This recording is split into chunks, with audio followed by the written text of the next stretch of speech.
Just one more point that is very important to me. இன்னும் ஒரு காரியத்தை சொல்ல விரும்புகிறேன். அது மிக மிக முக்கியமான ஒரு காரியம் எனக்கு. You know, we started this church in 1992. இந்த சபை 1992ஆம் ஆண்டு நாங்க ஆரம்பித்தோம். And we entered into this building in year 2000. 2000ஆவது அந்த வருஷத்துல இந்த கட்டடத்துக்குள்ள நாங்க நுழைந்தோம். April 26, 2000, this was dedicated by Father Berkmans.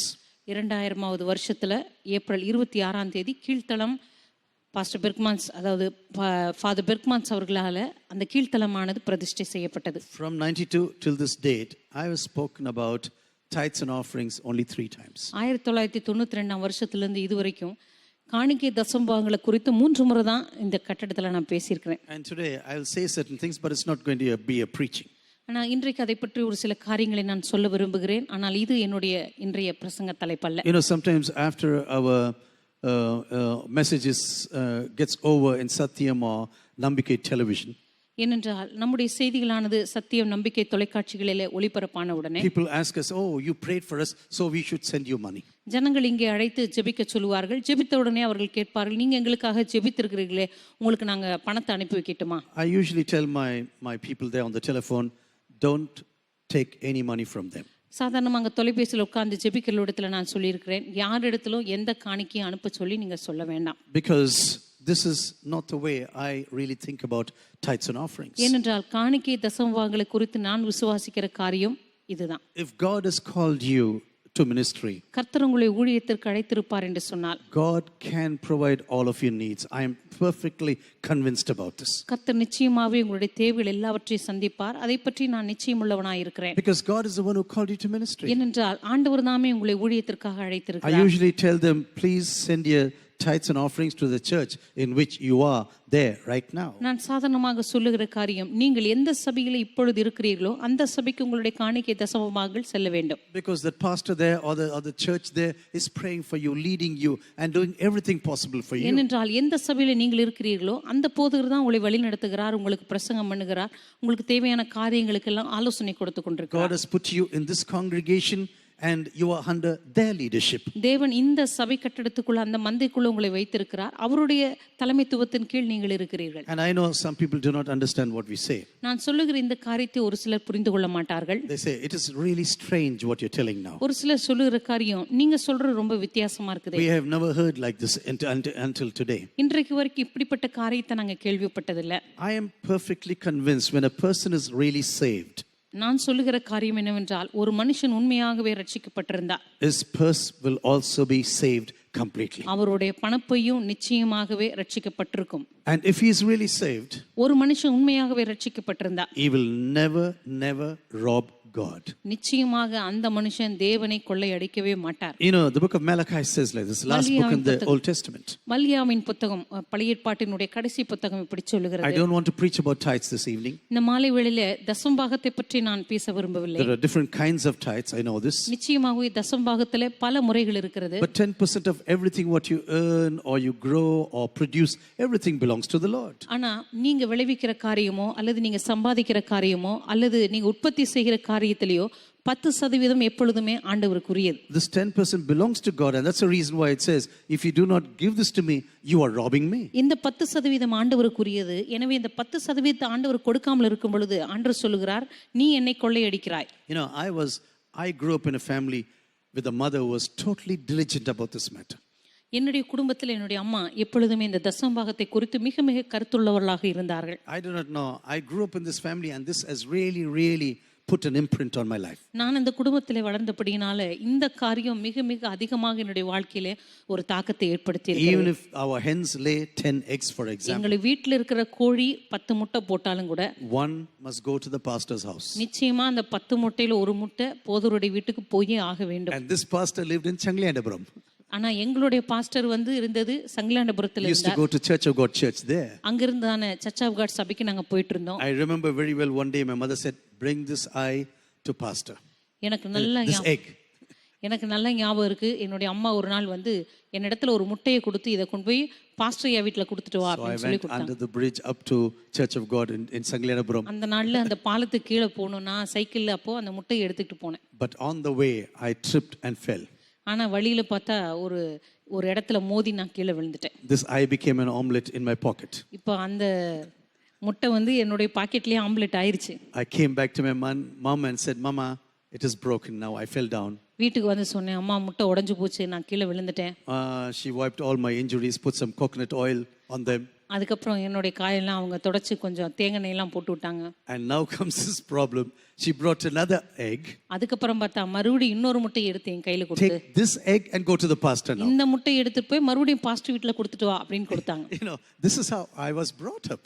உண்மையாவே இப்படிதான் நான் சிறு பிள்ளையா இருக்கும்போது வளர்க்கப்பட்டேன். But some people think, oh, tithes were from the Mosaic law, and that's the reason why we don't need to obey this. ஒரு சிலர் நினைக்கிறார்கள் தசமபாகம் என்பது மோசேயின் காலத்தில் ஏற்படுத்தப்பட்ட நியாயப்பிரமாணம், எனவே அதெல்லாம் இன்னைக்கு நம்ம கடைபிடிக்க வேண்டியதில்லை அப்படின்னு. No, it started well before the Mosaic law. இல்லை, மோசேயினுடைய நியாயப்பிரமாணத்துக்கு மிக நீண்ட நாட்களுக்கு முன்பதாகவே தசமபாகமானது கொடுக்கப்பட்டது. When you go to Genesis chapter 14, it speaks about Abraham. ஆதியாகமத்தின் புத்தகம் 14ஆம் அதிகாரத்துக்கு போறப்போ அங்க வந்து ஆபிரகாமை பத்தி சொல்லப்பட்டிருக்கிறது. And Abraham, God says, walk before me and be perfect. அங்கே ஆபிரகாம் பார்த்து கர்த்தர் சொன்னார், நீ எனக்கு முன்பாக நடந்து கொண்டு உத்தமனாயிரு. And this man who was walking before God started with tithes in the Bible. இந்த மனுஷன் தேவனோடு கூட உத்தமமாய் நடந்த இந்த மனுஷன் தன்னுடைய வாழ்க்கையில தசமபாகத்தை கொடுக்க ஆரம்பித்தான். And this is the reason why I do not say it is from the Mosaic law. இந்த காரணத்தினால் தான் தசமபாகமானது மோசேயினுடைய நியாயப்பிரமாணம் என்று நான் சொல்ல மாட்டேன். If you are really saved, you will be truthful to God. நீங்க உண்மையாகவே ரட்சிக்கப்பட்டிருந்தா நீங்க தேவனுக்கு உண்மை உள்ளவர்களாக இருப்பீர்கள். And when God has put you in a certain church or congregation, ஆண்டவர் ஒருவேளை ஒரு குறிப்பிட்ட சபையிலோ அல்லது ஏதாவது ஒரு மந்தையில வைத்திருந்தாலோ, it's my duty to give everything what I want to give to this congregation. இந்த மந்தைக்கு நான் என்ன காரியத்தை கொடுக்க வேண்டும் என்று விரும்புகிறேனோ அதை நான் கொடுக்க வேண்டும். But the congregation also has a responsibility to help other congregations and ministries. அதே வேளையில அந்த மந்தைக்கு ஒரு பொறுப்பு இருக்கிறது. அந்த சபையானது தேவைப்படுகிற மற்ற ஊழியங்களுக்கு, மற்ற ஊழியக்காரருக்கு உதவி செய்ய வேண்டிய பொறுப்பு அந்த சபைக்கு இருக்கிறது. This is not there in the Bible, but this is my personal opinion. இது வேதத்தில் இல்ல, ஆனா இது என்னுடைய தனிப்பட்ட விசுவாசம். And we support a lot of ministries from this ministry. இந்த ஊழியத்திலிருந்து अनेक ஊழியங்களுக்கு இன்றைக்கு நாங்கள் உதவி செய்து கொண்டிருக்கிறோம். I don't want to speak about figures. நாங்க எந்த எண்ணிக்கையில் உதவி செய்கிறோம் என்பதை பற்றி இங்கே நான் வெளிப்படையாக சொல்ல விரும்பவில்லை. I personally believe not only believers give tithes to the church, but also the church has to give tithes into the kingdom of Jesus. ஆனால் தனிப்பட்ட விதத்தில் நான் விசுவாசிக்கிற காரியம், விசுவாசிகள் சபைக்கு தசமபாகத்தை கொடுப்பது மாத்திரமல்ல, சபையும் கூட மற்ற ஊழியங்களுக்கு உதவி செய்ய வேண்டியது அதனுடைய பொறுப்பு என்று சொல்லி நான் விசுவாசிக்கிறேன். Everything we receive freely and we give freely. எல்லாம் கர்த்தர் நமக்கு இலவசமாய் கொடுத்தார், நாம மற்றவர்களுக்கு இலவசமாய் கொடுக்க வேண்டும். This is what Matthew chapter 10 verses 7 and 8 says. மத்தேயு எழுதின சுவிசேஷம் 10ஆம் அதிகாரம் 7-8வது வசனம் இதைத்தான் சொல்லுகிறது. I can never imagine just going and pressing people that they really give something now. எப்படியாவது ஜனங்க நம்ம இடத்துல ஏதாவது பணத்தையோ பொருளையோ கொடுக்கணும்னு சொல்லி அவங்கள போய் எப்படியாவது கஷ்டப்படுத்தி பணத்தை வாங்குறது எனக்கு பிடிக்காத ஒரு காரியம். My dear sisters, this is the reason why I am trying to clarify to you. கர்மியான சகோதர சகோதரிகளே, இந்த காரணத்தினால் தான் இதை நான் உங்களுக்கு தெளிவாக சொல்ல விரும்புகிறேன். Not only to you but also to every believer who is listening right now. இங்க இருக்கிற விசுவாசிகளுக்கு மாத்திரமல்ல, இப்பொழுது என்னை பார்த்து கொண்டிருக்கிற ஒவ்வொருவருக்கும் அந்த காரியத்தை நான் சொல்ல விரும்புகிறேன். There are so many congregations and pastors who are suffering really in ministry even now. இன்றைக்கும் சபையில ஊழியங்களில் இருக்கிறதான போதகர்கள் பண தேவை நிமித்தம் கஷ்டப்படுகிற अनेक சபைகளை இன்றைக்கு நான் பார்த்து கொண்டுதான் இருக்கிறேன். Because people are not truthful to their own congregation. ஏனென்றால் அங்க இருக்கிற விசுவாசிகள் தங்களுடைய சபைக்கு பண காரியங்களிலே உண்மையா இருக்கிறது இல்ல. They think, oh, we can divide and give to everyone as I like. அவர்கள் நினைக்கிறது இது என்னுடைய வருமானம், என்னுடைய விருப்பத்தின்படி எங்க வேணாலும் இதை நான் பங்கு போட்டு அனுப்பலாம் என்று. It's not your money. இந்த பணம் உங்களுடையதல்ல. It belongs to God alone. அது தேவனுக்கு மாத்திரமே உரியது. And this is the reason why I have to be truthful. இந்த காரணத்தினால் தான் இந்த விஷயத்துல நாம் தேவனுக்கு உண்மையுள்ளவராய் இருக்க வேண்டும். I had an opportunity to meet a pastor some years ago here in our church. சில வருடங்களுக்கு முன்பதாக ஒரு போதகரை சந்திக்கக்கூடிய ஒரு வாய்ப்பு எனக்கு கிடைத்தது. And I asked him, how many believers are there with you? அவரை பார்த்து நான் கேட்டேன், உங்க சபையில எத்தனை விசுவாசிகள் இருக்கிறார்கள்? Just 30 kilometers from here. இங்கிருந்து 30 கிலோமீட்டர் தொலைவில் தான் அவர் வசிக்கிறார். He said, I have 12 families, pastor. அவர் சொன்னார், என்னுடைய சபையில 12 குடும்பங்கள். And there are 2 services on Sundays. இந்த 12 குடும்பங்களுக்கு 2 ஆராதனை நான் நடத்துகிறேன். 6 families come in the morning and 6 in the evening. காலையில 6 குடும்பம், சாயங்காலம் 6 குடும்பம் வருவார்கள். And I said, how much of money do you have for a month? அப்ப அவரை பார்த்து கேட்டேன், ஒரு மாதத்துக்கு உங்களுடைய வருமானம் என்ன? Maximum 3,000 rupees. அவர் சொன்னார், அதிகபட்சம் 3000 ரூபாய். How do you manage your family? I asked. நான் கேட்டேன், உங்க குடும்பத்தை நீங்க எப்படி நடத்துறீங்க? He said a believer has given us a small place and there we have a shed with asbestos. அந்த போதவர் சொன்னார், ஒரு விசுவாசி எங்களுக்கு ஒரு சின்ன இடத்துல ஒரு ஆஸ்பெஸ்டாஸ் சீட்டு போட்டு இறக்கி கொடுத்துருக்காங்க, அந்த இடத்துல தான் நாங்கள் இருக்கிறோம். And there we live as 4 people in the family. அங்கே தான் குடும்பமாக 4 பேரும் நாங்கள் அங்கே தான் தங்குறோம். And that is our congregation. அதுதான் எங்களுடைய சபை கட்டடமும். I was deeply moved when I was listening to this அதை நான் கேட்ட பொழுது உண்மையாகவே மிகவும் ஆழமாக தொடப்பட்டேன். Wonderful brother. அற்புதமான ஒரு சகோதரன். But he is very faithful to Jesus and to his calling. ஆனா தன்னுடைய அழைப்புக்கும் ஆண்டவருக்கும் அவர் எவ்வளவு உண்மை உள்ளவராக இருக்கிறார் என்பதை நான் பார்த்தேன். And I pray that every believer in the church of Jesus in our nation. எனவே நான் ஜெபிக்கிற காரியமானது நம்முடைய தேசத்தில் இருக்கிறதான ஒவ்வொரு விசுவாசியும் that we are truthful to the congregation in which God has placed us. தேவன் நம்மை எந்த மந்தையில வைத்திருக்கிறாரோ, எந்த சபையில வைத்திருக்கிறாரோ அந்த சபைக்கு நாம் உண்மை உள்ளவர்களாய் இருக்க வேண்டும். Some people say, oh, I was blessed by him, I was blessed by him, I was blessed by this cassette, I was blessed by this book, by the testimony, everything they say. ஒரு சிலர் சொல்லுவார்களோ, அந்த ஊழியக்காரனுடைய பாடலினால, சாட்சியினால, இவருடைய புத்தகத்தினால, இவருடைய ஊழியத்தினால, சாட்சியினால நான் ஆசீர்வதிக்கப்பட்டேன் என்று சொல்லுவார்கள். Yes, about 20-30 people have played a great role in my life. ஆமா, என்னுடைய வாழ்க்கையில கூட ஒரு 20-30 பேர் உண்மையாகவே என்னுடைய ஆவிக்குரிய வாழ்க்கையில ஒரு பெரிய மாற்றத்தை, ஆசீர்வாதத்தை, தாக்கத்தை ஏற்படுத்தி இருக்கிறார்கள். Hundreds of books have helped me to understand the Bible. இதுவரைக்கும் வேதத்தை அறிந்து கொள்ளும்படியாக, புரிந்து கொள்ளும்படியாக நூற்றுக்கணக்கான புத்தகங்களை நான் படித்திருக்கிறேன். So am I going to send all my tithes to those people? ஆனா அப்படி இருக்கிறதுனால என்னுடைய தசம பாகத்தை அவங்களுக்கு எல்லாம் நான் அனுப்பிட்டு இருக்க முடியுமா? If God has called them, God will support them. ஆண்டவர் அவர்களை அழைத்திருந்தால் தேவன்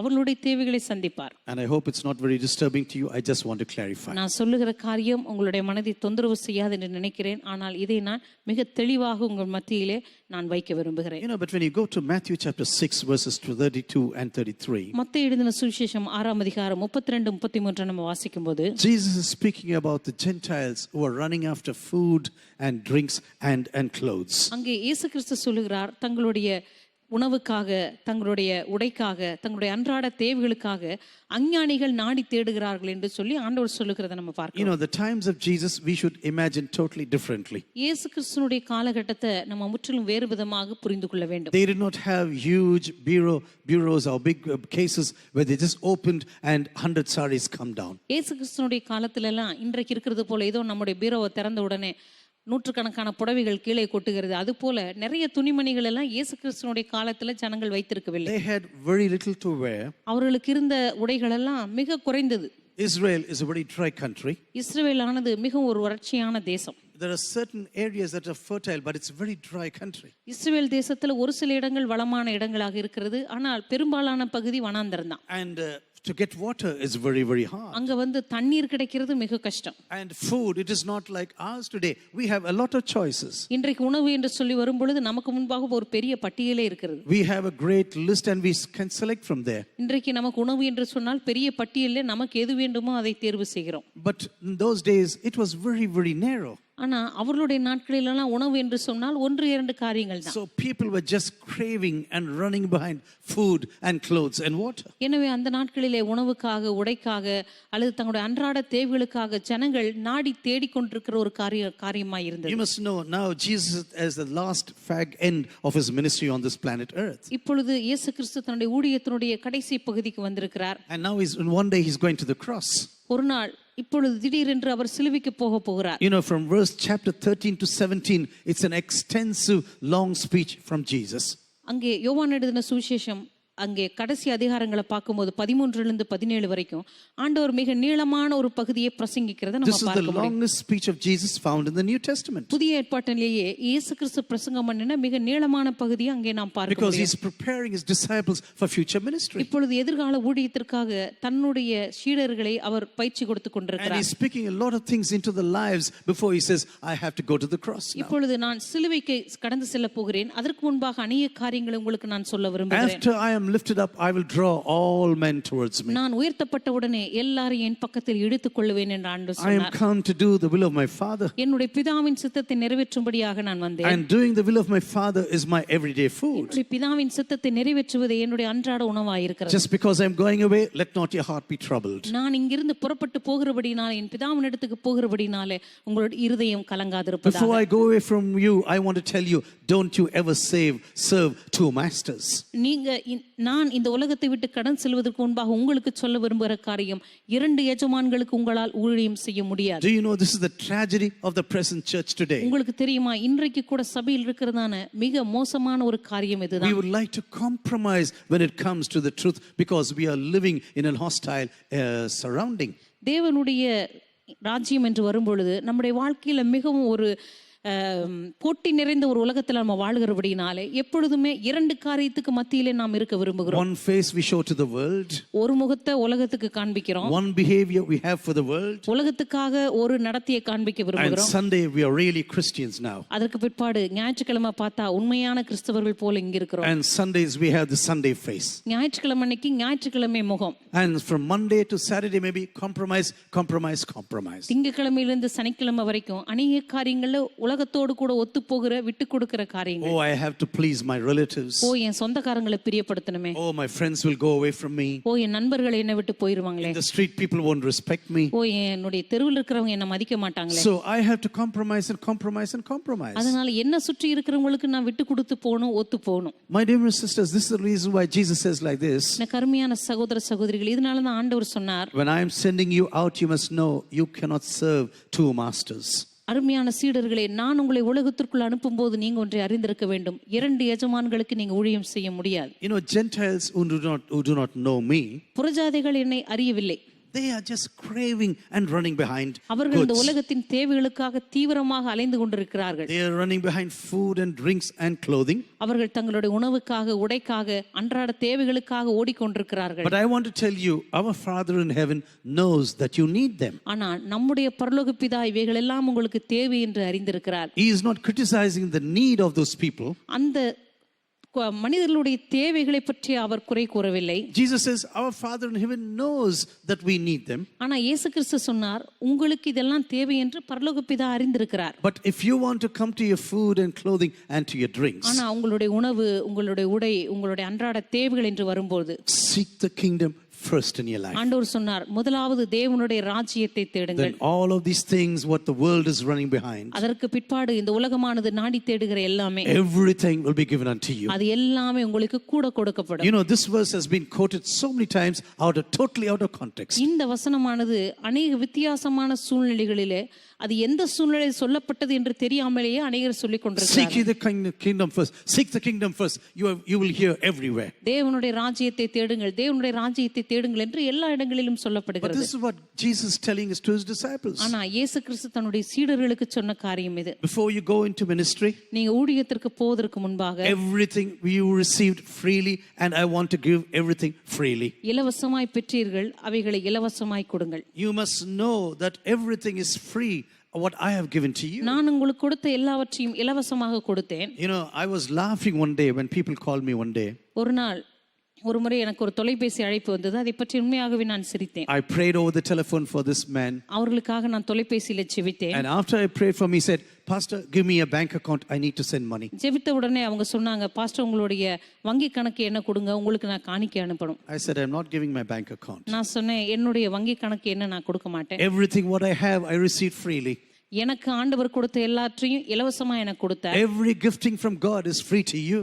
அதே போல உங்களுக்கு ஆண்டவர் கொடுத்த எல்லாமே உங்களுக்கு இலவசமாக தான் கர்த்தர் கொடுத்திருக்கிறார். And when you are using the gifts of God, of the Holy Spirit, ஆண்டவர் பரிசுத்த ஆவியான உங்களுக்கு இலவசமாக கொடுத்த அந்த வரங்களை நீங்க பயன்படுத்தும்போது, there cannot be any price tag on it, I tell you. அந்த வரங்களை நீங்க பயன்படுத்தும் போது அது கூட நீங்க எந்த விலையும் பேச முடியாது. Yes, we have to sow and sow in this world. ஆமா, ஆண்டவர் சொல்லியிருக்கார், இந்த உலகத்துல நாம் விதைக்க வேண்டும், தொடர்ந்து விதைத்துக் கொண்டே இருக்க வேண்டும். But this also applies to the pastors and leaders of the churches. அதே போல இந்த விதைக்கிற காரியமானது விசுவாசிகளுக்கு மாத்திரமல்ல, சபையில் இருக்கிற போதகர்களுக்கும் தலைவர்களுக்கும் கூட ஆண்டவர் சொல்லியிருக்கிறார். We want to have a rich harvest in our ministry. நம்முடைய வாழ்க்கையில மிகப்பெரிய அறுவடையை நாம் பெற்றுக்கொள்ள வேண்டும் என்று நாம் நினைத்தால், if we want God to provide all the needs of this ministry, ஆண்டவர் இந்த ஊழியத்தினுடைய எல்லா தேவைகளையும் சந்திக்க வேண்டும் என்று நாம் விரும்பினால், yes, I also have to be a sower in my life. நிச்சயமாகவே நானும் கூட ஒரு விதைக்கிறவனாக இருக்க வேண்டும். My dear brothers and sisters, God gives everything what we need in our lives. கருமையான சகோதர சகோதரிகளே, நம்முடைய வாழ்க்கையினுடைய எல்லா தேவைகளையும் ஆண்டவர் சந்திப்பார். Maybe he does not give you everything what you ask for. ஒருவேளை ஆண்டவரிடத்துல நீங்க கேட்கிற எல்லாவற்றையும் ஆண்டவர் கொடுக்காமல் இருக்கலாம். If it is not according to the will of God, தேவனுடைய சித்தம் இல்லாமல் நீங்க ஜெபிக்கிற காரியங்கள், if it is going to be outside the will of God, ஒருவேளை தேவனுடைய சித்தத்திற்கு வெளியே நீங்கள் ஜெபிக்கிற if you bring காரியங்கள், a check to the presence of God which he cannot sign, for example. ஆண்டவருடைய பிரசன்னத்தில் நீங்க ஒரு காசோலையை கொண்டு வந்து அதை ஆண்டவரால கையெழுத்து போட முடியாத ஒரு காரியமா இருந்தால் God will say, no, I cannot ஆண்டவர் sign it. சொல்லுவார், இந்த காசோலையில நான் கையெழுத்து போட முடியாது. It is impossible that I sign in this check right நீ now. கொண்டு வந்திருக்கிற இந்த காசோலைக்கு நான் கையெழுத்து போட முடியாது. But about the heathens, it is written like this. ஆனா அஞ்ஞானிகளை பற்றி இங்கே சொல்லப்பட்டிருக்கிறது. They are under an intensive craving in their lives. ஆனால் அஞ்ஞானிகளோ இந்த உலகத்தினுடைய புசிப்பு குடிப்பு உடைகளுக்காக அவர்கள் நாடி தேடுகிறார்கள். Totally intensive and craving for everything. அவர்கள் மிக தீவிரமாக அவைகளுக்காக அலைந்து கொண்டிருக்கிறார்கள். This is what the Greek language says actually. கிரேக்க மொழிபெயர்ப்பில் இப்படித்தான் சொல்லப்பட்டிருக்கிறது. Intensive craving. அவர்களுடைய வாழ்க்கையில் இருக்கிறதான மிக ஆழமான ஒரு வேட்கை. But God says, you don't be like them. ஆனா ஆண்டவர் சொல்கிறார், அந்த அஞ்ஞானிகளைப் போல நீங்கள் இருக்க வேண்டாம். Don't behave like these people in the world who do not worship the real God. உண்மையான தேவனை ஆராதிக்காமல் இருக்கிறதான புறஜாதிகளைப் போல நீங்கள் நடந்து கொள்ள வேண்டாம். They will be chasing and craving. அவர்கள் ஒருவர் இந்த உலகத்தின் தேவைகளுக்காக நாடி தேடிக் கொண்டிருக்கலாம். But your Father in heaven knows already what you really need. ஆனால் உங்களுடைய பரலோக பிதா உங்களுடைய தேவைகள் எல்லாம் அறிந்திருக்கிறார். My dear sisters, when you go to the life of Jesus, for example, கருமையான சகோதர சகோதரிகளே, இயேசு கிறிஸ்துவினுடைய வாழ்க்கையை நாம் உற்று நோக்கும்போது, he said, just because you are full of sadness in your life, ஆண்டவர் சொன்னார், உங்களுடைய வாழ்க்கையில நீங்க கவலைப்படுகிறதுனால you cannot even add 18 inches to anything in your life. எவன் உங்களுடைய சரீரத்திலே ஒரு முழத்தை கூட்டுவான்? Just 18 inches you cannot add to your life. ஒரு முழம் என்று சொல்லும் பொழுது 18 இன்ச் என்று சொல்லலாம். If God is going to fill you with this peace today, ஆண்டவர் இன்றைக்கு தம்முடைய சமாதானத்தினால் உங்களை நிரப்பாவிட்டால், I really believe that the fear of your life will vanish day by day. தேவனுடைய சமாதானம் உங்களை நிரப்பும் பொழுது உங்களுடைய வாழ்க்கையினுடைய பயமானது உங்களை விட்டு ஒவ்வொன்றாக மறைந்து போகும். As the peace of God comes and begins to reign into your life, தேவனுடைய சமாதானமானது உங்களுடைய வாழ்க்கையின் மீது ஆளுகை செய்ய துவங்கும் போது, you will see slowly everything, sorrowfulness and also fear is getting out of your life. உங்களுடைய வாழ்க்கையில் இருக்கிற கவலைகளும் பயங்களும் உங்களை விட்டு மறைகிறதை நீங்கள் பார்க்க ஆரம்பிப்பீர்கள். Because Jesus gives you a peace that is totally different from this world. ஏனென்றால் இயேசு கிறிஸ்து இந்த உலகத்தில் இருக்கிறதான சமாதானத்தை போலல்ல, அவருடைய சமாதானத்தை கொடுக்கிறார். He is the only one who can give you a real peace. உண்மையான சமாதானத்தை கொடுக்கக்கூடியவர் கர்த்தராகிய இயேசு மாத்திரமே. And when there is peace in your life, you have no fear in your heart. உங்களுடைய வாழ்க்கையில சமாதானம் ஆளுகை செய்யும் பொழுது உங்களுடைய வாழ்க்கையில பயத்திற்கு இடமில்லை. This is what this one single verse actually Jesus tells to his disciples. இயேசு கிறிஸ்து இந்த வசனத்தை சொல்லும் பொழுது தம்முடைய சீடர்களுக்கு கொடுத்த சத்தியம் இதுதான். I am the God who gives you peace. நான் உங்களுக்கு சமாதானத்தை கொடுக்கிற தேவனாய் இருக்கிறேன். Not like what the world gives. இந்த உலகம் கொடுக்கிற வகையாக அல்ல. Not only that, but also there is a great difference between the peace what the world gives and the peace what I am going to give you. இந்த உலகம் கொடுக்கிற சமாதானத்துக்கும் நான் உங்களுக்கு கொடுக்கிற சமாதானத்துக்கும் மிகப்பெரிய வித்தியாசம் இருக்கிறது. And not only that, when my peace comes, fear will totally go out of your life. என்னுடைய சமாதானம் உங்களுக்குள்ளே வரும் பொழுது உங்களை விட்டு பயம் வெளியே செல்லும். Let not your hearts be troubled. உங்களுடைய இருதயம் கலங்காதிருப்பதாக. You know, as I told you, he's telling this on the last day of his life. நான் ஏற்கனவே சொன்னது போல இந்த வசனங்களை ஆண்டவர் சொல்லும் பொழுது சிலுவைக்கு போவதற்கு முன்பதாக ஒரு சில நாட்களுக்கு முன்பாக பேசின காரியங்கள். But Jesus says, I'm not going to leave you alone. ஆனா இயேசு கிறிஸ்து சொன்னார், உங்களை நான் திக்கற்றவராக விட்டு போவதில்லை. I'm going to send you another counselor. நான் உங்களுக்கு வேறொரு தேற்றரவாளனை அனுப்ப போகிறேன். That means I have been a counselor till today. அப்படியானால் இன்றைக்கு வரைக்கும் நான் தான் உங்களுக்கு ஆலோசனை கர்த்தராக இருந்தேன். In my place there's going to be another counselor. இப்பொழுது என்னுடைய இடத்திலே வேறொரு தேற்றரவாளன் வரப்போகிறார். And so when they were translating our Bible from into the English language, first of all, முதலாவது ஆங்கில பாஷையிலிருந்து நம்முடைய தமிழ் வேதாகமத்தை மொழிபெயர்த்த போது, no from the original Hebrew to the Greek, from Greek to the English language, ஆரம்பத்திலே அந்த அசல் கிரேக்க மொழியிலிருந்து அவர்கள் இந்த வேதத்தை ஆங்கில பாஷையிலே மொழிபெயர்த்த போது, you know, this word Paracletus means someone who stands with you and beside you and on top of you. பேராக்லிட்டோஸ் என்கிறதான இந்த வார்த்தைக்கு உங்களுக்கு அருகாமையில் இருக்கிறவர், உங்கள் மீது இருக்கிறவர் அல்லது உங்களுக்குள்ள இருக்கிறவர் என்கிறதான இந்த பதம். At that time the translation was right. அந்த நேரத்திலே அவர்கள் செய்த மொழிபெயர்ப்பு சரியானதுதான். They said Paracletus means comforter. பேராக்லிட்டோஸ் என்று சொன்னால் தேற்றரவாளன் என்று சொல்லி அர்த்தம், ஆறுதல் படுத்துகிறவர். But now we think the Holy Spirit only comforts us. ஆனா இன்றைக்கு பரிசுத்த ஆவியானவர் என்று சொன்னால் நம்ம நினைக்கிற காரியம் ஏதோ நம்மை சொகுசாக வைத்துக் கொள்ள விரும்புகிறவர் என்று நினைக்கிறோம். Oh, God has given us another comforter now. ஆண்டவர் இப்பொழுது நமக்கு நம்மை மிகவும் சொகுசாக வைத்துக்கொள்ள சந்தோஷமாக வைத்துக்கொள்ள ஒருவர் இருக்கிறார். You know, today when you speak about comfort, இன்றைக்கு இந்த கம்ஃபர்ட் என்கிறதான இந்த ஆங்கில வார்த்தை, normally we speak about a comfortable home, my car is comfort, my work is comfort, relationship is comfort. நம்ம சொல்லுகிறோம் ஒருவேளை இந்த உறவு நல்ல நிலைமையில இருக்கு, வீடு ரொம்ப சொகுசா இருக்கு, கார் ரொம்ப சொகுசா இருக்கு என்று சொல்லுகிறோமே. But in those days when the English Bible was translated, ஆனா ஆரம்பத்துல கிரேக்க மொழிபெயர்ப்புல இருந்து ஆங்கில பாஷைக்கு அது மொழிபெயர்த்த பொழுது this word comforter in Latin means cum fortis. இந்த தேற்றரவாளன் என்கிறதான அந்த கம்ஃபர்டர் என்கிறதான வார்த்தையானது கும்ஃபோர்டிஸ் என்கிறதான ஒரு லத்தீன் வார்த்தையிலிருந்து இது வருகிறது. That means with strength. பலத்தினால் இடைக்கட்டப்படுதல். I am going to really make you strong through the power of my Holy Spirit. என்னுடைய பரிசுத்தாவின் வல்லமையினாலே நான் உன்னை பலப்படுத்துகிறேன் என்ற அர்த்தம். You are going to face a lot of hardships in ministry in the உன்னுடைய future. வாழ்க்கையிலே ஒருவேளை தனிப்பட்ட ஊழியத்திலே अनेक உபத்திரவங்களை எதிர்ப்புகளை நீ சந்திக்க கூடும். I am going to fill you with my strength. அப்பொழுது என்னுடைய பலத்தினாலே நான் உன்னை நிரப்புவேன். Lot of oppositions, lot of persecutions. ஒருவேளை உன் வாழ்க்கையில் अनेक உபத்திரவங்களையும் अनेक எதிர்ப்புகளையும் நீ சந்திக்க கூடும். Lot of loneliness and betrayals in your life. ஒருவேளை உன்னுடைய தனிப்பட்ட வாழ்க்கையில் अनेक கைவிடப்படுதல்கள், காட்டிக் கொடுக்கப்படுதல்கள், உபத்திரவங்கள் வரலாம். But this Holy Spirit's strength is going to strengthen you into your life. ஆனா இந்த பரிசுத்த ஆவியானவர் உனக்குள்ளே இருந்து உன்னை பலப்படுத்துவார். Even today I want to tell you, we need the strength of the Holy Spirit. இன்றைக்கு கூட நான் சொல்லுகிறேன், பரிசுத்த ஆவியானவருடைய இந்த பலப்படுத்தலுடைய அனுபவம் உங்களுக்கும் எனக்கும் தேவை. You know, sometimes extreme opposition can come from inside your own family. சில நேரங்களிலே உங்களுடைய குடும்பத்திலிருந்து மிக அதிகமான உபத்திரவங்கள், உங்களுக்கு எதிர்ப்புகள் வரலாம். One of the greatest oppositions comes from your own family. உங்களுடைய வாழ்க்கையினுடைய மிகப்பெரிய எதிர்ப்பே உங்களுடைய சொந்த குடும்பத்திலிருந்தே வரலாம். To withstand everything of that in your life, அப்படிப்பட்ட சூழ்நிலையிலே நீங்கள் தாக்கு பிடிக்கும்படியாக God says, I will strengthen you. ஆண்டவர் சொல்லுவார், நான் உன்னை பலப்படுத்துவேன். That you have a peace in your heart that surpasses all understanding. எல்லா புத்திக்கு மேலான தேவ சமாதானம் உன்னை ஆளுகை செய்யும்படி செய்வேன். So that your fear does not grip you in this world. எனவே இந்த உலகத்துல பயம் உன்னை பற்றி பிடிக்காதபடி I will give you an antidote called my peace I give you. பயம் என்கிறதான இந்த விஷ முறிவினுடைய மருந்தை உனக்கு நான் கொடுப்பேன். Do you know why we have fear in our lives? உங்களுக்கு தெரியுமா ஏன் பயம் நம்முடைய வாழ்க்கையில நம்மை ஆட்கொள்கிறது? Because we abandon God and say we are very clever.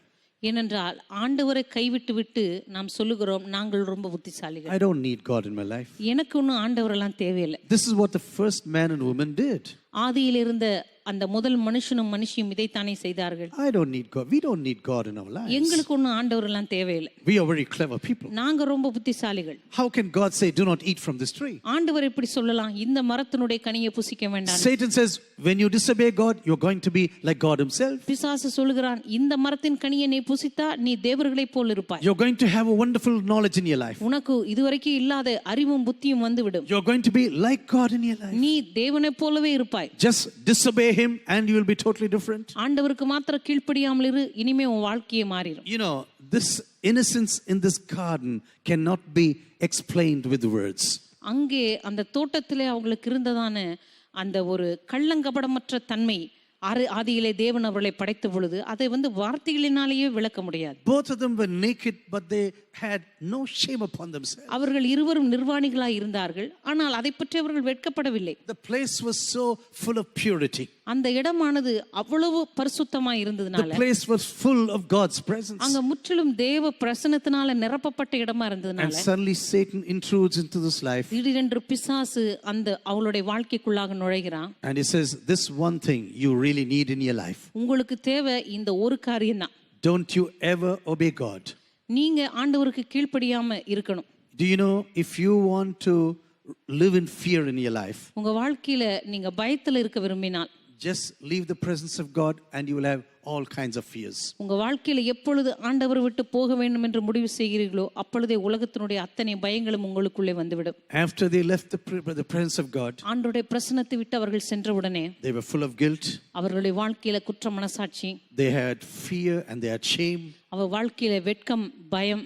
Now they are hiding before the presence of God. இப்பொழுது ஆண்டவருடைய பிரசன்னத்துக்கு முன்பாக தங்களை ஒளித்துக் கொள்ளுகிறார்கள். Even today this can happen to any one of us. இன்றைக்கு கூட நம்முடைய வாழ்க்கையில இந்த காரியம் நடக்க முடியும். Maybe you are wondering about certain things in your life. ஒருவேளை உங்க வாழ்க்கையில் நடக்கிற ஏதோ காரியத்தை பற்றி நீங்க ஆச்சரியப்பட்டு கொண்டிருக்கலாம். Don't think and ponder over the consequences, உங்க வாழ்க்கையில இப்பொழுது நடந்திருக்கிறதான அதனுடைய பிரதிபலிப்புகளை பார்த்து யோசித்துக் கொண்டிருக்காதீர்கள். go to the root of the problem. உங்க பிரச்சனையினுடைய வேருக்கு போய் யோசித்து பாருங்க. The real sin is leaving the presence of God. உங்களுடைய வாழ்க்கையினுடைய உண்மையான பாவத்தினுடைய வேறு எங்க ஆரம்பித்தது என்றால் எப்பொழுது ஆண்டவரை விட்டு நீங்க வெளியே சென்றீர்களோ அப்பொழுது. When you leave the presence of God, all these things will come in automatically. எப்பொழுது ஆண்டவருடைய பிரசன்னத்தை விட்டு வெளியே போக நீங்கள் முடிவு செய்தீர்களோ அப்பொழுது இதெல்லாம் உங்களுடைய வாழ்க்கைக்குள்ளாக வந்து விட்டது. Where are we living now as Christians today? இப்பொழுது கிறிஸ்தவர்களாகிய நாம் எங்கே வாழ்ந்து Are கொண்டிருக்கிறோம்? we following Jesus and living in his kingdom? உண்மையாகவே ஆண்டவருடைய ராஜ்யத்துக்குள்ள வாழ்ந்து அவரை பின்பற்றி Or கொண்டிருக்கிறோமா? are we following Satan and are being dictated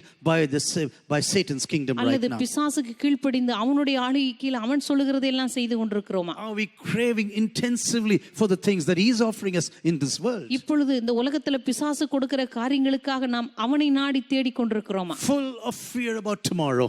நாளைய தினத்தை குறித்து எவ்வளவு பயங்கள். Full of fear about 10 years and 20 years. இன்னும் 10 வருஷம் கழிச்சு என்ன நடக்கும், 20 வருஷம் கழிச்சு எனக்கு என்ன Fear நடக்கும், of everything that is happening around you. என்னை சுற்றி நடக்கிற ஒவ்வொன்றை குறித்தும் எனக்கு பயம். You know, man has a lot of fear in his life. மனுஷனுடைய வாழ்க்கையில எத்தனையோ பயங்கள் உண்டு. Who is going to meet my needs in the future? எதிர்காலத்துல என் தேவைகள் எல்லாம் யார் சந்திப்பா? What if I'm going to lose my job, for ஒருவேளை example? நாளைக்கு எனக்கு வேலை போயிட்டா நான் என்ன செய்யறது? Oh, I'm an IT programmer, for example. ஒருவேளை நீங்க தொழில்நுட்ப காரியத்துல வேலை செய்து கொண்டிருக்கலாம். And what if this artificial intelligence is going to creep into every area? ஒருவேளை எதிர்காலத்துல இந்த செயற்கை நுண்ணறிவு எல்லா இடங்களிலும் வந்து விட்டா என் வேலைக்கு என்ன நடக்க போகுது? Everything is automatic in the future. That's what my son says. இப்போ என்னுடைய மகன் சொன்ன காரியம் என்னவென்றால் எதிர்காலத்தில் எல்லாமே இயந்திரங்களினால தானாகவே இயங்க போகிறது. Lord, how is this thing am I going to face in the future? ஆண்டவரே, அப்படிப்பட்ட ஒரு காரியம் இந்த உலகத்துக்கு வந்தா என்னுடைய வேலை என்ன ஆகும்? How can I feed my family? என்னுடைய குடும்பத்துக்கு நான் எப்படி போஷாக்கு கொடுப்பது? What about the education of my children? என் பிள்ளைகளுடைய படிப்பு என்ன ஆகிறது? What about the future of my wife in case something happens to me? ஒருவேளை எனக்கு ஏதாவது நடந்தா என் மனைவியினுடைய எதிர்காலம் என்ன ஆகும்? You know, as a good husband, you have to think about these ஒரு things. நல்ல கணவனாக குடும்ப தலைவனாக இதெல்லாம் நீங்க சிந்தித்து தான் ஆக வேண்டும். It is very normal that such thoughts come to you. அப்படிப்பட்ட எண்ணங்கள் உங்களுக்கு வருவது இயற்கைதான். But don't you allow this fear to grip you totally. ஆனால் தயவு செய்து இப்படிப்பட்ட பயங்கள் உங்களை முற்றிலுமாக ஆட்கொள்ளாதபடிக்கு பாருங்கள். When you have the peace of God in your life, உங்களுடைய வாழ்க்கையில தேவனுடைய சமாதானம் உங்களை நிரப்பும் the போது more the peace of God gains territory into your personal life, எந்த அளவுக்கு உங்களுடைய வாழ்க்கையின் எல்லா எல்லைகளுக்குள்ளும் தேவ சமாதானம் ஆட்கொள்கிறதோ fear will have lesser and lesser space in your life. I அந்த tell you. அளவுக்கு உங்களுடைய வாழ்க்கையில பயங்கள் ஒவ்வொன்றாக உங்களுடைய வாழ்க்கையை விட்டு ஓடும். You know, when we are going to go, especially to ministry, for example, விசேஷமாக நம்ம ஊழியத்திற்குள்ள போகும்போது this is what Jesus told to his disciples. இயேசு கிறிஸ்து தம்முடைய சீடர்களை பார்த்து இப்படித்தான் சொன்னார். Don't worry about anything. எதை பற்றியும் நீங்கள் கவலைப்படாதிருங்கள். Your Father knows what you really need. உங்களுக்கு என்னது தேவை என்று உங்களுடைய பரலோக பிதா அறிந்திருக்கிறார். Did you see the birds of the skies? இதோ காற்று அந்த ஆகாயத்தில் பறக்கிறதான பறவைகளை பார்த்தீர்களா? Did you see the flowers of the fields? இந்த காட்டு புஷ்பங்களை எல்லாம் பார்த்தீர்களா? Don't you see that they are still living? அவைகளெல்லாம் இன்னும் அவைகள் பிழைத்துக் கொண்டுதானே இருக்கிறது. Have you seen birds sitting together and talking to one another? How are we going to pay the rent of our nest in this month?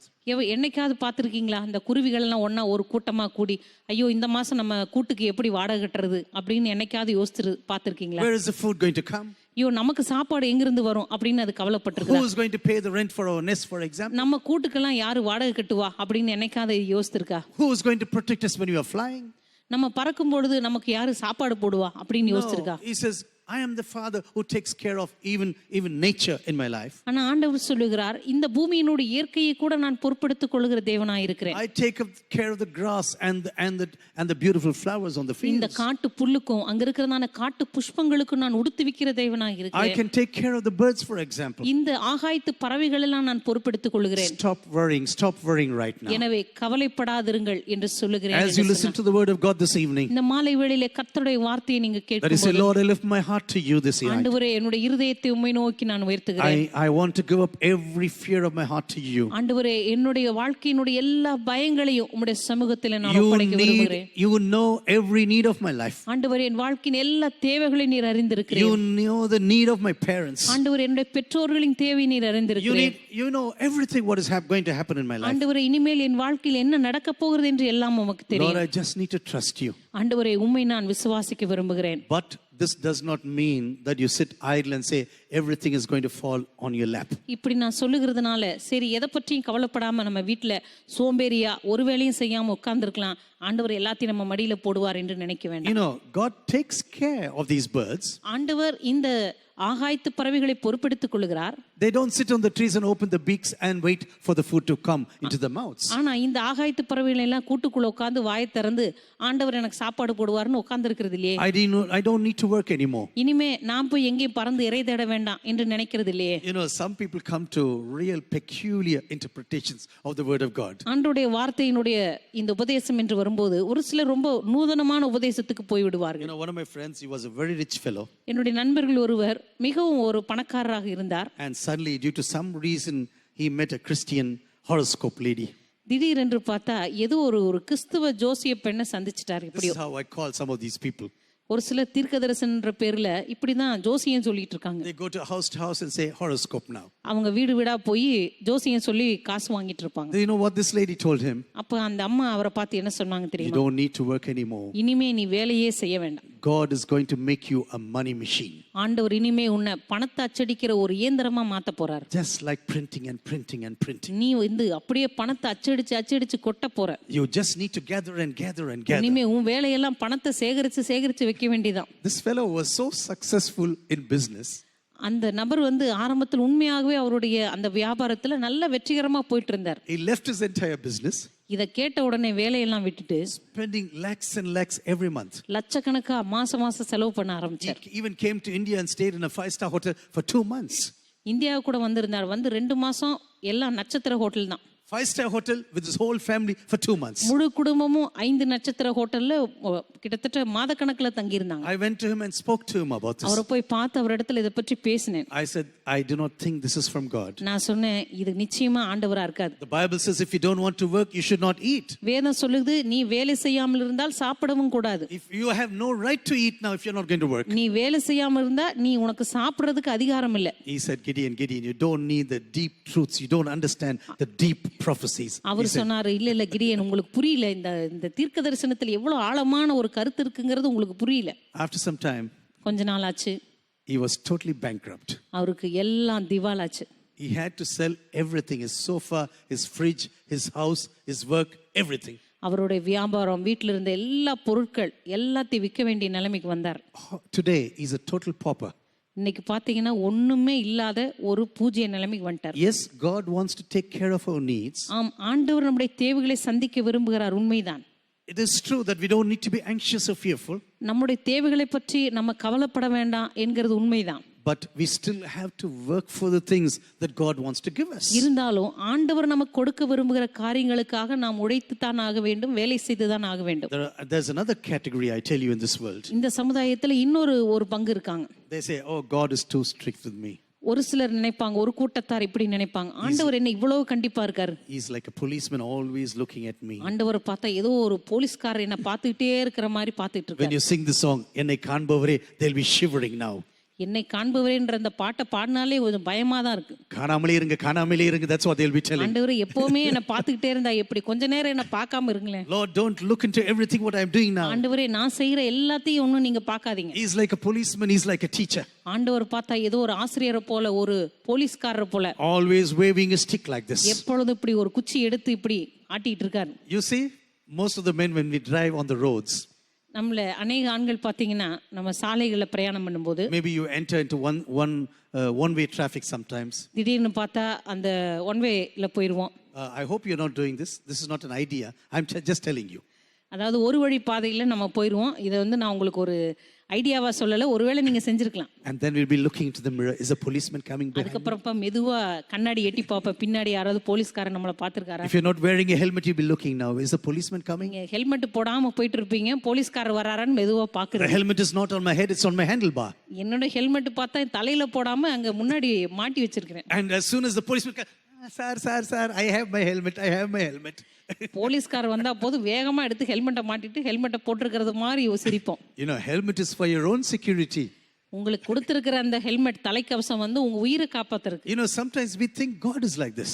நிறைய நேரத்துல ஆண்டவர் கூட இப்படி போலீஸ்காரர் போல இருக்கிறார் Oh, நம்ம I நினைக்கிறோம். don't want to live with this God anymore. ஐயோ இனிமே இந்த ஆண்டவரோட இருக்க எனக்கு பிடிக்கவே இல்லை. He's always controlling, he's always looking at me. எப்பவுமே என்னை பார்த்துக்கிட்டே இருக்காரு, என்னை கட்டுப்படுத்திக்கிட்டே இருக்காரு. Oh, I need a total a free life. எனக்கு முற்றிலுமா ஒரு சுதந்திரமான வாழ்க்கை And வேணும். that's the reason why I want to have a life without God in my life. அதனால ஆண்டவரே இல்லாத ஒரு சுதந்திரமான இடத்துல நான் இருக்க விரும்புறேன். I want to have a life of liberty.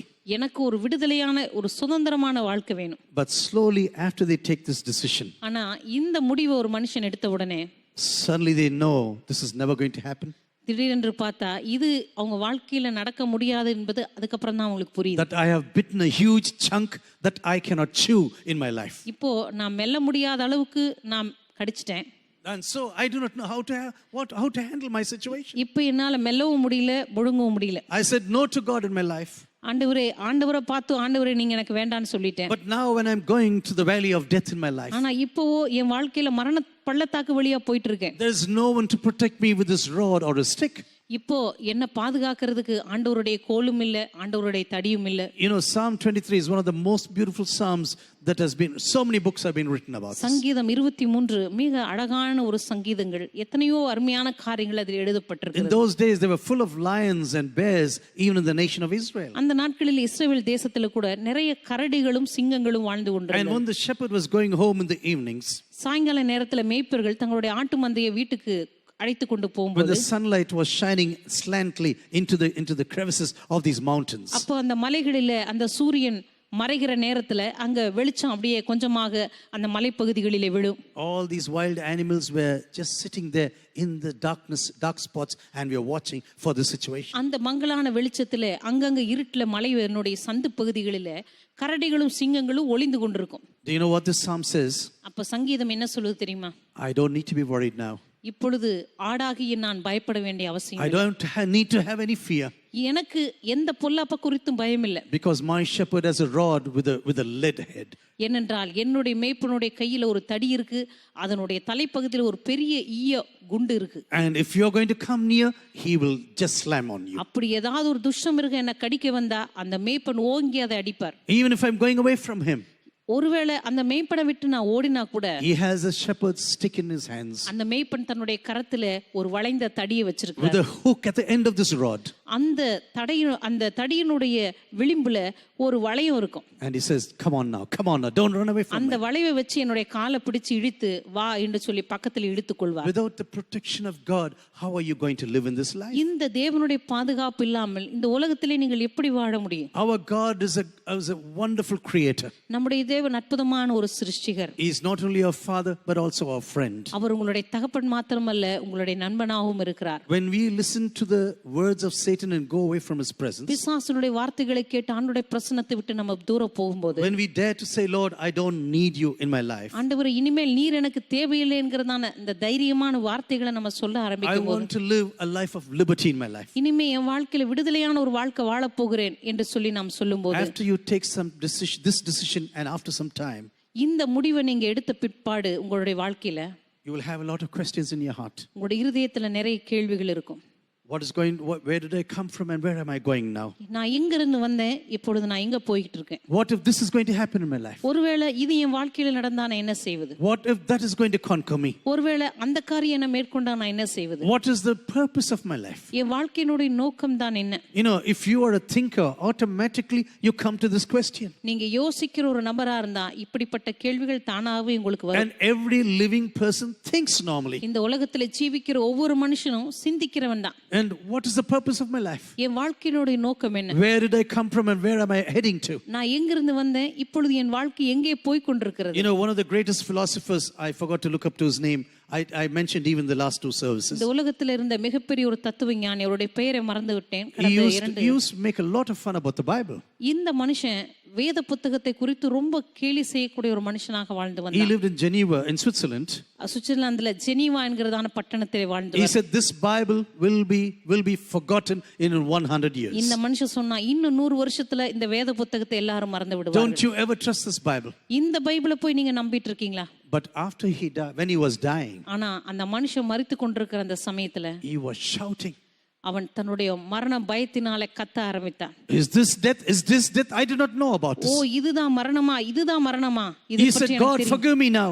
ஆண்டவரே என்னை மன்னியும். Just give me 6 months more. ஆண்டவரே எனக்கு இன்னும் ஒரு 6 மாதம் அவகாசம். I will set everything right. I will set everything நான் right. செஞ்ச எல்லா பாவத்தையும் எல்லா காரியங்களையும் நான் சரி செய்வேன். You know, you can take a decision before God against him. அவருக்கு முன்பாக தேவனுக்கு விரோதமான ஒரு முடிவை நீங்க எடுக்கலாம். But the consequences can be heavy.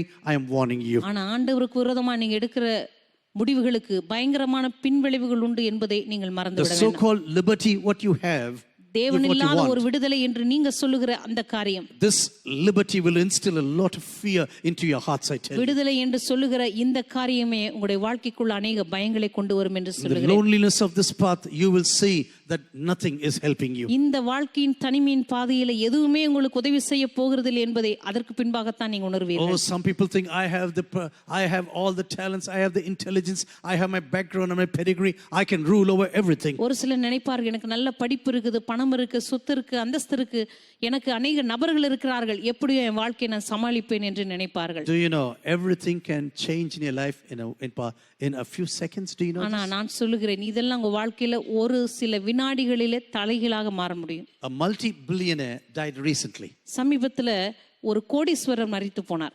in somewhere in the Mediterranean area. மத்திய தரைக்கடல் பகுதியிலே ஏதோ ஒரு இடத்துல He had a big ship, personal ship. அவருக்கு தனிப்பட்ட விதத்துல அவருக்கு சொந்தமா ஒரு கப்பலே He இருந்தது. was an IT person. அவர் தகவல் தொழில்நுட்பத்துல வேலை செஞ்சார். He took 2 of his family members and friends. 6 people were there. அவர் தன்னுடைய குடும்ப அங்கத்தினர்களை நண்பர்களை கூட்டிக் கொண்டு 6 பேராக போனார்கள். No one knows how this ship capsized. இந்த கப்பல் எப்படி மூழ்கினது என்று யாருக்குமே தெரியல. Just last week this happened. கடந்த வாரத்துல தான் இது நடந்தது. Multi-billionaire. அவர் பல கோடிகளுக்கு சொந்தக்காரர். And his body, they were searching his body for at least 5 or 6 days. 5-6 நாட்களாக அவருடைய சடலத்தை தேடிக் கொண்டிருந்தார். Even his body could not be found immediately. அவருடைய அந்த மரித்த சடலத்தை கூட உடனடியா கண்டுபிடிக்க முடியல. You know, in our lives, what is so certain about in our lives? I இந்த tell you. வாழ்க்கையில என்னதான் நமக்கு நிரந்தரம் என்று சொல்ல Do you முடியும்? know nothing is certain about us? இந்த உலகத்துல நமக்கு நிரந்தரம் நிலையானது என்று சொல்லக்கூடிய எதுவுமே கிடையாது. Everything in this world is going towards decay and destruction. இந்த உலகத்துல நாம் பார்க்கிற அனுபவிக்கிற எல்லாமே அழிவை நோக்கி போய் கொண்டிருக்கிறது. However beautiful a person may be, ஒரு மனுஷன் எவ்வளவு அழகா இருந்தாலும் one day it's going to decay. ஒரு நாள் அவருடைய அழகு அழியத்தான் போகிறது. Every tree, everything in nature, everything is going towards destruction. இந்த இயற்கையில் இருக்கிறதான எல்லா அழகான காரியங்கள், மரங்கள், சிருஷ்டிக்கப்பட்ட எல்லாமே அழிவை நோக்கி போய் கொண்டிருக்கிறது. So what is so certain in this world? அப்ப இந்த உலகத்துல நமக்கு நிரந்தரம் என்று சொல்லிக்கொள்ள என்ன இருக்கிறது? You know, sometimes in our total innocence maybe, or even our brutal lack of intelligence, சில நேரத்துல நம்முடைய மூர்க்கத்தனமான எண்ணத்தினாலேயோ அல்லது அறியாமையினாலேயோ நம்ம சொல்லுகிற காரியம், we will say, I don't need God in my life. எனக்கு ஒன்னும் ஆண்டவர் தேவையில்லை. I can live my life out of my own life with total liberty. என்னுடைய சொந்த வாழ்க்கையை தேவன் இல்லாமையே நான் வாழ முடியும். You know, sometimes when you're full of fear, some people will come to you ஆனா ஒரு சிலர் முற்றிலும் பயத்தினால் நிறைந்தவர்களாக உங்களிடத்தில் வருவார்கள். and they want to counsel you actually. அவங்க உங்ககிட்ட ஆலோசனை சொல்லுவாங்க. You know what they will tell you? அவர்கள் உங்களிடத்தில் என்ன சொல்லுவார்கள் தெரியுமா? Stop thinking. நீ யோசிக்காத, எதை பத்தியும் யோசிக்காத. Stop thinking. நீ எதை பத்தியும் மனசை போட்டு குழப்பிக்காத. I used to think like this. நான் யோசிப்பேன். அவங்க சொல்லும்போது நான் இப்படி நினைப்பேன். Where is the button in my body to stop thinking? யோசிக்கிற நிறுத்தக்கூடிய அந்த பொத்தான் என் சரீரத்துல ஆண்டவர் எங்க கொடுத்திருக்காரு? You can very easily say, stop thinking now. நீ எதை பத்தியும் யோசிக்காத அப்படின்னு சொல்றாங்க இல்லையா? I used to tell people, show me the button, I will stop immediately. அப்ப நான் சொல்லுவேன், அப்படி யோசிக்கிற நிறுத்துற பட்டன் எங்க இருக்குது? அதை சொன்னீங்கன்னா உடனே அதை ஆஃப் Do you பண்ணிடலாம். think it's a motor that you can just stop and say, hey, now I'm very happy now? சரி, இப்ப நான் எதை பத்தி யோசிக்க மாட்டேன், அந்த யோசிக்கிற பட்டன் ஆஃப் பண்ணிட்டு இனிமே எதை பத்தி யோசிக்காம சந்தோஷமா 1 இருப்பேன். minute ago, I was full of fear. ஒரு நிமிஷத்துக்கு முன்னாடி ரொம்ப பயந்துட்டு இருந்தேன். But now after pressing this button, I am totally இப்ப happy. இந்த பட்டன் அழுத்தணும்னே இப்ப எனக்கு சிந்தனையெல்லாம் நின்னு போச்சு, நான் சந்தோஷமா இருக்கிறேன். I tell you, sometimes you cannot buy anything from the counsel of men and women. ஆனா இந்த உலகத்துல இருக்கிற எந்த மனுஷனுடைய ஆலோசனையினால நீங்க பயன் பெறவே முடியாது. But you know what Jesus says? ஆனா ஆண்டவர் சொல்லுகிற காரியம் என்ன தெரியுமா? The peace what I'm giving you. ஆண்டவர் சொல்லுகிறார், நான் உங்களுக்கு கொடுக்கிற சமாதானம். If you want to have this peace with me, என்னோடு கூட நீங்கள் சமாதானத்தை பெற்றுக்கொள்ள விரும்பினால், you have to return to your heavenly Father. உங்களுடைய பரலோக பிதாவினிடத்திற்கு நீங்கள் திரும்பி வர வேண்டும். This is very simple even in life, isn't it? இந்த வாழ்க்கையில இது மிகவும் எளிதான ஒரு காரியம் இல்லையா? If you have endured the feelings of your parents, for example. ஒருவேளை உதாரணமா உங்க பெற்றோர்களை நீங்க காயப்படுத்தி இருக்கலாம். Maybe you injured the feeling of your spouse. ஒருவேளை உங்களுடைய கணவனையோ மனைவியோ அப்படி உணர்வுகளை நீங்க காயப்படுத்தி இருக்கலாம். The only way to set this right, இந்த காரியத்தை நீங்க சரிப்படுத்துறதுக்கு ஒரே வழி, that you go back in humility towards them and say, I'm sorry about it. அந்த மனுஷனிடத்திலோ மனுஷியிடத்திலோ நீங்க போய் உங்களை தாழ்த்தி தயவு செய்து நான் செஞ்ச காரியத்துக்காக என்னை மன்னித்துக் கொள்ளுங்கன்னு சொல்றதுதான் ஒரே வழி. But these 3 words, I am sorry, நான் இதை பற்றி வருந்துகிறேன் அப்படின்னு சொல்ற இந்த 3 வார்த்தை, these are the toughest words in the whole world. இந்த முழு உலகத்திலயுமே மனுஷன் சொல்றதுக்கு ரொம்ப கஷ்டப்படுறது இந்த 3 வார்த்தை தான். அதெல்லாம் சொல்ல மாட்டேன். That's what some people say. ஒரு சிலர் இப்படி வீராப்பா இருப்பாங்க. Oh, my wife must come and excuse herself to me. என் மனைவி என்கிட்ட மன்னிப்பு கேட்கட்டும். I am a man. நான் ஒரு ஆண். Who told you you're a woman? நீங்க ஆண் இல்ல பெண்ணுன்னு உங்களை பார்த்து யார் சொன்னா? You were a man, I know. நீங்க ஒரு ஆண் தான். But if you've done a mistake, ஆனா ஆணா இருந்து நீங்க ஒரு தவறு செஞ்சாலும், very easily you can solve situations in families. இப்படிப்பட்ட சூழ்நிலைகளை அடிக்கடியா நம்ம குடும்பத்துல பார்க்க முடியும். Sometimes I'm so surprised about this stubbornness. இப்படிப்பட்ட அந்த ஒரு வெட்டி வீராப்ப பார்த்து நான் ரொம்ப ஆச்சரியப்படுவேன். I have asked for forgiveness to my wife or my child or even my son. என்னுடைய மகனிடத்துல என்னுடைய மனைவி கிட்ட நான் அடிக்கடி மன்னிப்பு கேட்டிருக்கிறேன். If I've done anything wrong, I just say I am sorry about this. ஏதாவது தவறா பேசியிருந்தா செய்திருந்தா மன்னிச்சுக்கங்க அப்படின்னு சொல்லிடுவேன். And then everything is okay. அதுக்கப்புறம் என்ன சரியாயிரும். But if you are so stubborn, ஆனா உங்க காரியத்துல நீங்க அதுல ரொம்ப தீவிரமா இருக்கும்போது, the gap between these 2 people will grow and grow and grow. உங்களுடைய காரியத்துல நீங்க மன்னிப்பு கேட்க விரும்பாம அதுல ரொம்ப நீங்க பிடிவாதமா இருக்கும் பொழுது உங்களுக்குள்ள இருக்கிறதான அந்த உறவின் விரிசல் அதிகமாயிட்டே இருக்கும். And one day it will be totally unbridgeable. ஒரு நாள் பார்த்தா அந்த விரிசல் ரொம்ப பெரிதாகி இனிமே ஒட்ட வைக்க முடியாத நிலைமைக்கு போயிடும். Maybe I am speaking to someone here today in this congregation. ஒருவேளை இங்க சபையில் இருக்கிற யாரோ ஒருவரோடு கூட நான் பேசிக்கொண்டிருக்கிறேன். When God is putting such words into my mouth, ஆண்டவர் அப்படிப்பட்ட வார்த்தைகளை என் வாயிலே போடும்போது, the words of God are never in vain. தேவனுடைய வார்த்தைகள் ஒருபோதும் நம்மிடத்திலே வீணாய் வருவதில்லை. Maybe I am speaking to someone here this evening. ஒருவேளை இந்த மாலை வேளையில் இங்க இருக்கிற யாரோ ஒருவரோடு கூட நான் பேசிக்கொண்டிருக்கிறேன். Maybe you're full of bitterness, full of stubbornness. ஒருவேளை உங்க வாழ்க்கையில முற்றிலுமான ஒரு வரட்டு பிடிவாதத்தோடு கசப்போடு கூட நீங்க அமர்ந்து கொண்டிருக்கலாம். I as a man will never excuse myself to a woman. நான் ஒரு ஆணாக இருந்து கொண்டு ஒரு பெண்ணிடத்துல போய் மன்னிப்பு கேட்கவே மாட்டேன். I will never say sorry to my husband. இனிமே என் கணவனிடத்துல போய் நான் மன்னிப்பு கேட்கவே மாட்டேன். You can stay like this. நீங்க இருக்கலாம் அப்படி. But one day you will see the gap is too wide now. ஆனா இப்படியே நீங்க இருந்து கொண்டிருந்தால் ஒரு நாள் இந்த உறவின் விரிசல் மிக அதிகமாகி ஒட்ட வைக்க முடியாத நிலைமைக்கு வந்துவிடும்.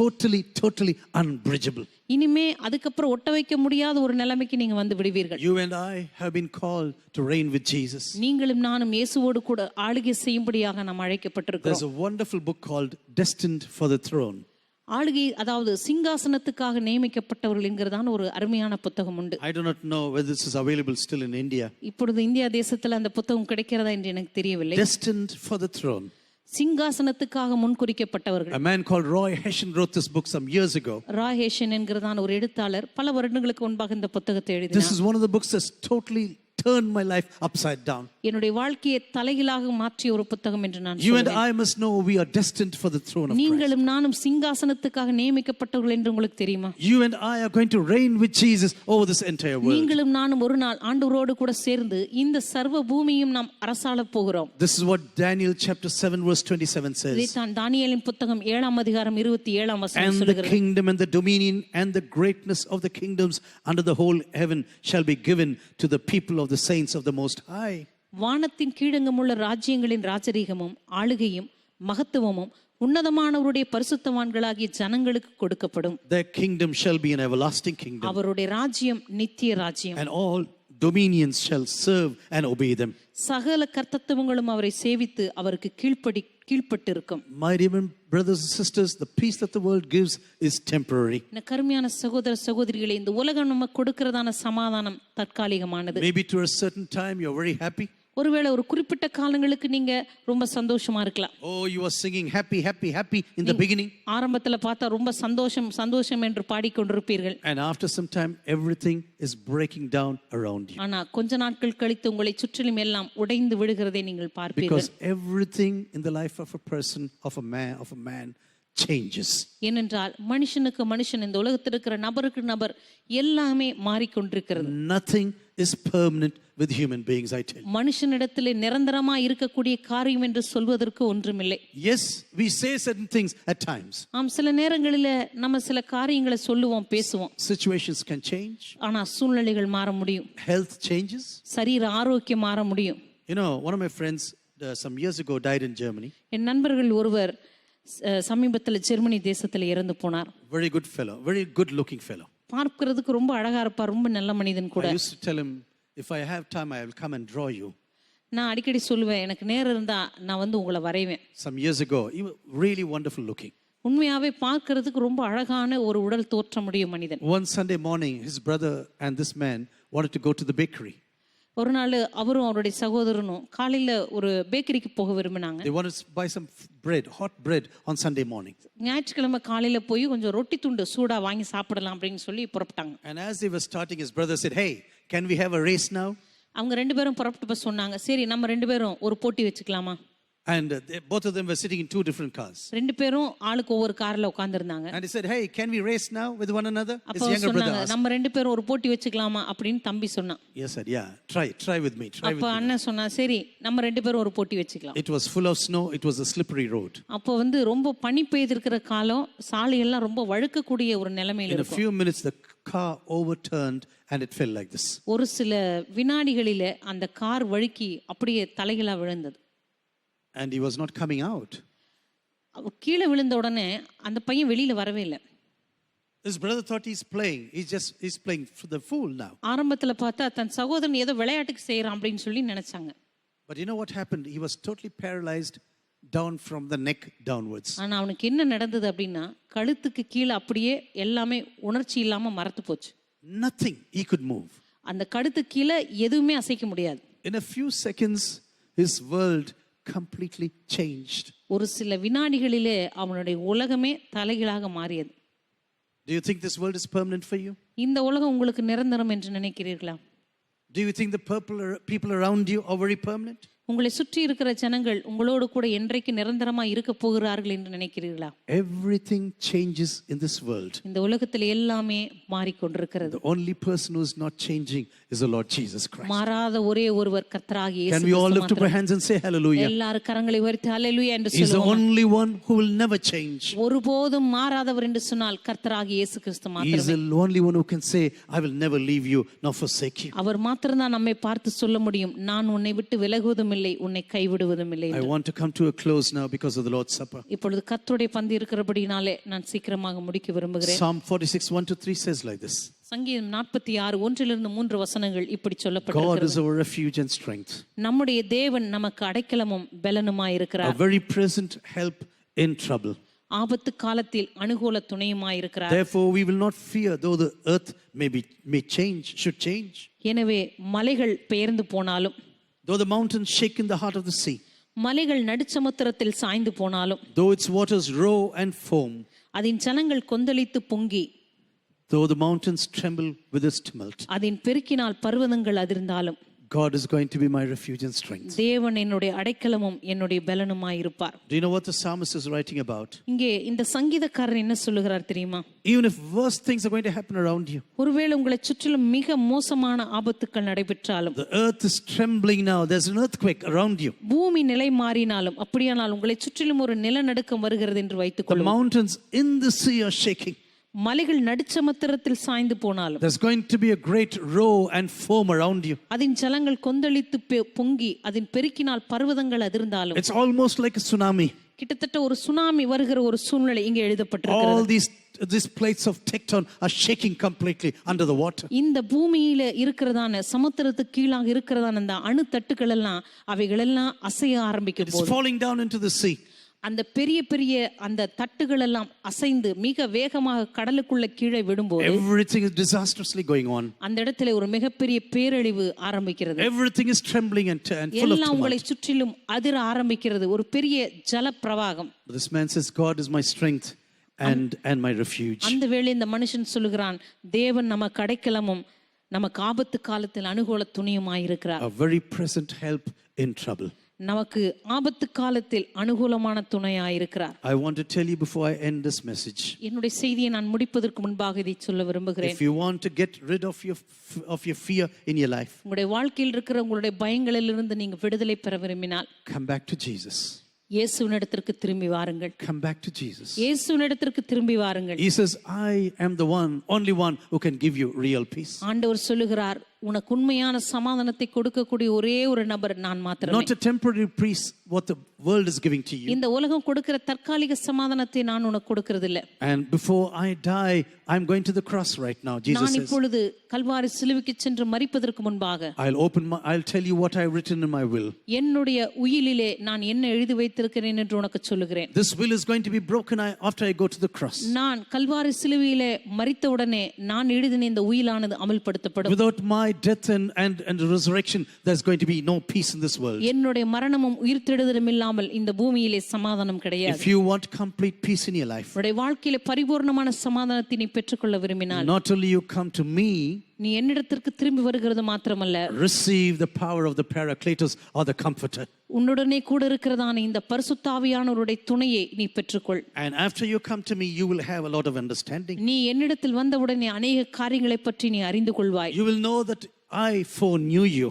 நான் உன்னை முன்னறிந்திருக்கிறேன் என்பதை நீ அறிந்து கொள்வாய். You have been predestined to be conformed to the image of my son. என்னுடைய குமாரனுடைய சாயலுக்கு ஒப்பாய் இருக்கிறதற்கு நீ முன்குறிக்கப்பட்டிருக்கிறாய் என்பதை நீ அறிந்து கொள்வாய். Not only I predestined you, I called you. நான் உன்னை முன்னறிந்திருக்கிறது மாத்திரமல்ல, நான் உன்னை அழைத்தும் இருக்கிறேன். Not only I called you, but I justified you. நான் உன்னை அழைத்திருக்கிறது மாத்திரமல்ல, உன்னை நீதிமானாகவும் மாற்றி But I இருக்கிறேன். also justified you and also glorified you. நான் உன்னை நீதிமான் ஆக்கி இருக்கிறது மாத்திரமல்ல, உன்னை மகிமைப்படுத்தவும் Who can போகிறேன். separate me from the love of Jesus? இந்த கர்த்தருடைய அன்பிலிருந்து என்னை பிரிப்பவன் Who யார்? can separate me from the love of God? இந்த கிறிஸ்துவின் அன்பை விட்டு என்னை பிரிப்பவன் யார்? If God is going to be for me, who is going to stand against me? கர்த்தர் என் பட்சமாய் இருப்பாரானால் எனக்கு விரோதமாய் இருப்பவன் யார்? Return to me and I will return to you. என்னிடத்திற்கு திரும்புங்கள், அப்பொழுது நான் உங்களிடத்துக்கு திரும்புவேன் என்று கர்த்தர் I want சொல்லுகிறார். every eyes to be closed this evening. எல்லாருடைய கண்களை மூடும்படியாய் கேட்டுக்கொள்கிறேன். I do not know the fear that you are going through right now. இப்பொழுது உங்களுடைய இருதயங்களில் எப்படிப்பட்ட பயம் ஆட்கொண்டிருக்கிறது என்று எனக்கு தெரியாது. Maybe you have a lot of questions. ஒருவேளை உங்களுடைய வாழ்க்கையில் அநேக கேள்விகள் இருக்கலாம். Maybe you say, Lord, this is too much to bear right now. ஆண்டவரே, நான் தாங்கிக் கொள்ள கூடாதபடிக்கு அநேக பயங்களும் கேள்விகளும் எனக்குள்ள இருக்கிறது என்று நீங்கள் Lord, I am சொல்லலாம். just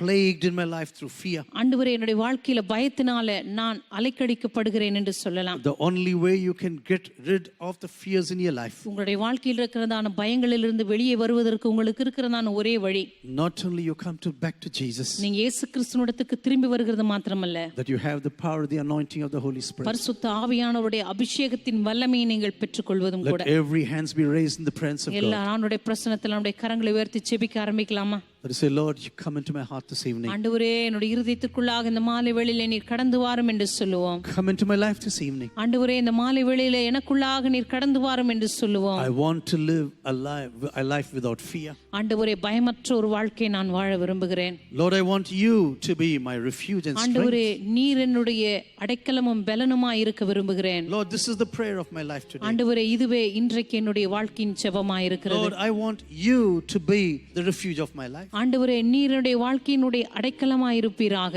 Lord, you must be the helper of my life. ஆண்டவரே, என்னுடைய ஆபத்து காலத்தினுடைய அனுகூலமான துணையாய் இருப்பீராக. This is all what I want from you. ஆண்டவரே, இதையே உம்மிடத்திலிருந்து நான் எதிர்பார்க்கிறேன், விரும்புகிறேன். Whatever you are facing right now, ஒருவேளை இன்றைக்கு நீங்க எந்த சூழ்நிலையை எதிர்கொண்டிருந்தாலும் சரி, just lift up your hands and keep on praying. கரங்களை உயர்த்தி ஆண்டவரிடத்தில் ஜெபிப்பீர்களா?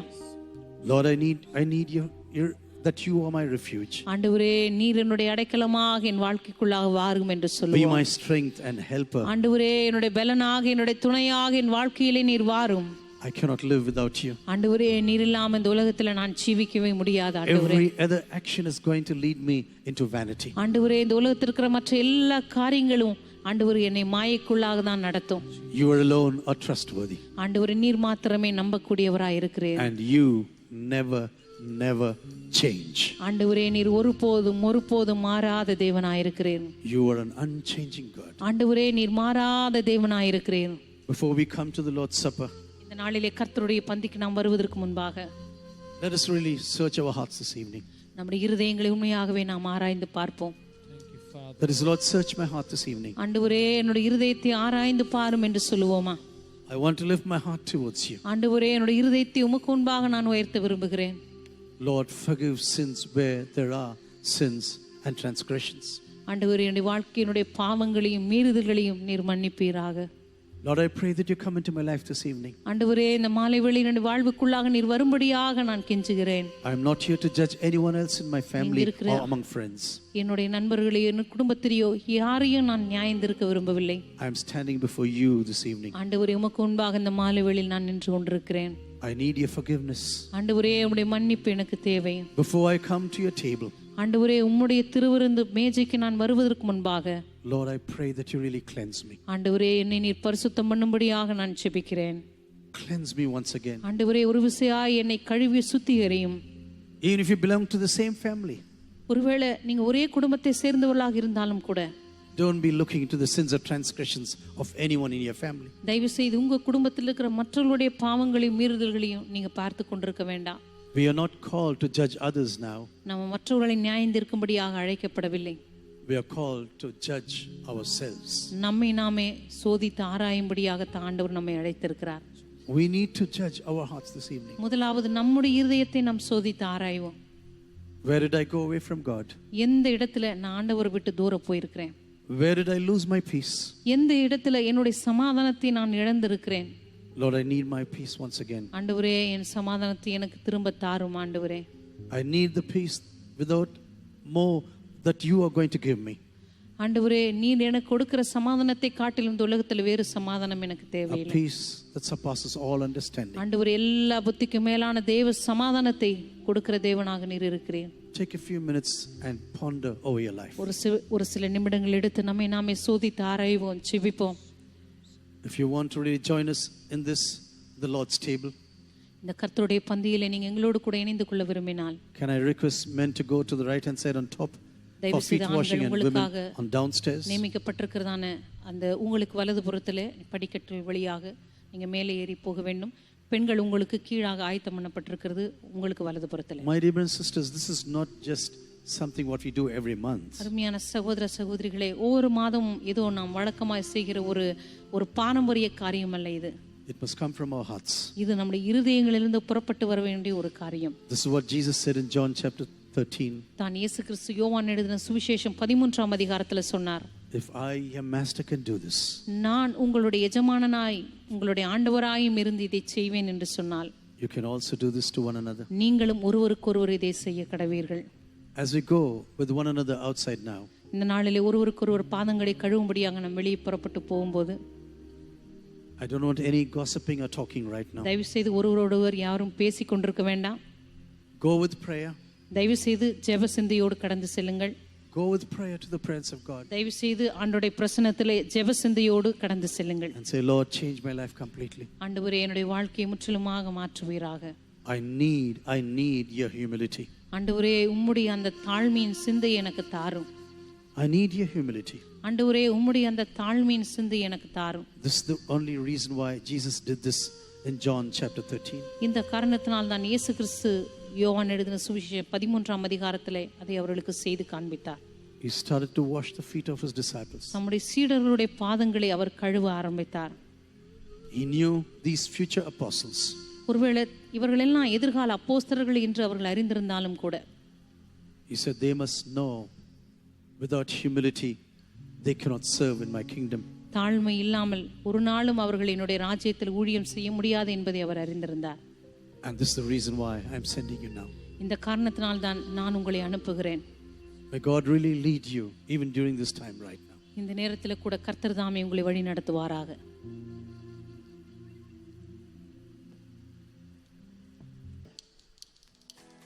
அதிசயமாய் தாங்கும் தேவ பிரசன்னம்